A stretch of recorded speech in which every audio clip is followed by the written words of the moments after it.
फाल्गुन मास की विजया एकादशी व्रत कथा। धर्मराज युधिष्ठिर बोले, हे जनार्दन, फाल्गुन मास के कृष्ण पक्ष की एकादशी का क्या नाम है तथा उसकी विधि क्या है, कृपा करके आप मुझे बताइए। श्री भगवान बोले, हे राजन, फाल्गुन मास के कृष्ण पक्ष की एकादशी का नाम विजय एकादशी है। इसके व्रत के प्रभाव से मनुष्य को विजय प्राप्त होती है। ये सब व्रतों से उत्तम व्रत है। इस विजया एकादशी के महात्म्य के स्मरण व पठन से समस्त पाप नाश को प्राप्त हो जाते हैं।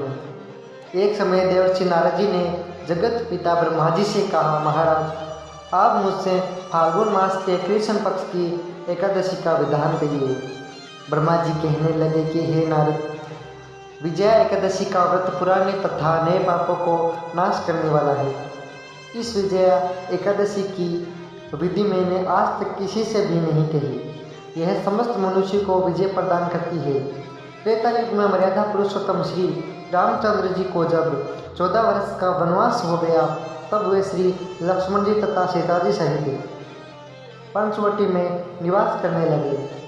वहाँ पर दुष्ट रावण ने जब सीता जी का हरण किया, तब इस समाचार से श्री रामचंद्र जी तथा लक्ष्मण जी अत्यंत व्याकुल हुए और सीता जी की खोज में चल दिए। घूमते घूमते जब वे मन्नासन जटायु के पास पहुँचे, तो जटायु उन्हें सीता जी का वृत्तांत सुनाकर स्वर्गलोक चला गया। कुछ आगे जाकर उनकी सुग्रीव से मित्रता हुई और बाली का वध किया। हनुमान जी ने लंका में जाकर सीता जी का पता लगाया और उनसे श्री रामचंद्र जी और सुग्रीव की मित्रता का वर्णन किया। वहाँ से लौटकर हनुमान जी ने भगवान राम के पास आकर सब समाचार गए। श्री रामचंद्र जी ने वानर सेना सहित सुग्रीव की संपत्ति से लंका को प्रस्थान किया।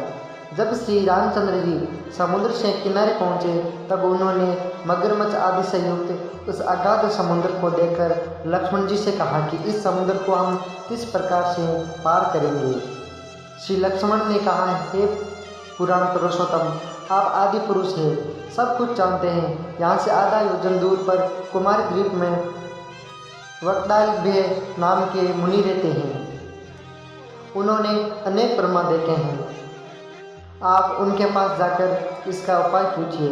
लक्ष्मण जी के इस प्रकार के वचन सुनकर श्री रामचंद्र जी वक्तालभ्य ऋषि के पास गए और उनको प्रणाम करके बैठ गए।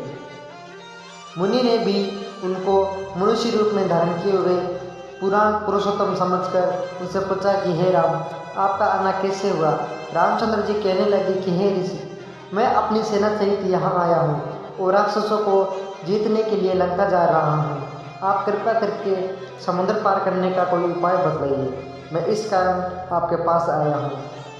वक्तालभ्य ऋषि बोले कि हे राम, फाल्गुन मास के कृष्ण पक्ष की एकादशी का उत्तम व्रत करने से निश्चय ही आपकी विजय होगी, साथ ही आप समुद्र भी अवश्य पार कर लेंगे। इस व्रत की विधि यह है कि दशमी के दिन स्वर्ण, चांदी, तांबा या मिट्टी का एक घड़ा बनाए। उस घड़े को जल से भरकर तथा 5 पल्लव रख वेदिका पर स्थापित करें। उस घड़े के नीचे सतनजा और ऊपर जौ रखें। उस पर श्री नारायण भगवान की स्वर्ण की मूर्ति स्थापित करें। एकादशी के दिन स्नान आदि से निवृत्त होकर धूप, दीप, नैवेद्य, नारियल आदि से भगवान की पूजा करें।